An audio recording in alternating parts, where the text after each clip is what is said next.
erga tegmasinlar. Qatta yozibdi tegmasin deb. Tushunmadim men. Meni singlim to'g'risida gap ketyaptimi bu yerda? Kimga yoqmayotgan bo'lsa ketsin uyimdan. Ketaman. Meni singlim yomon ish qilayotgani yo'q. Hammasi aqlli bular. Mayli baqirmasiz. Nimaga baqirmaysiz, oyi?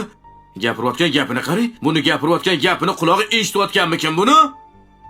Hali yoshda bolam. Oyi, qanaqa yosh? Qanaqa yosh?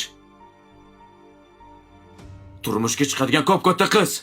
Menga singlingiz jinni bo'lib qolganmi deydi. Oyi, nima degan gap bu? Qayerga yozib qo'yibdi erga tegmasin deb. Men hayronman shunga. Hammasiga sen aybdorsan. Mana, Nima? Sizda bormi? Sizni turmushga beraman deganimda, ana doktor odamga. Janjal qiluvding, qaytyapti senga. Mayli qo'yaver. Bu ham yosh edi unda. Men hali erga tegaman deyotganim yo'q-ku. Yolg'iz o'tmaysan-ku qizim. Oyi, erga tegmayman. Nimaga tegmaysan? Sen Nima? birovning uyini buzib tegyapsanmi? Qatta yozibdi, birinchi turmushi bo'lmasa ikkinchisiga tegmasin deb. Nimaga tegmaysan? Yolg'iz o'tmaysan-ku bolam. Tegasan. Tegmayman. Tegasan.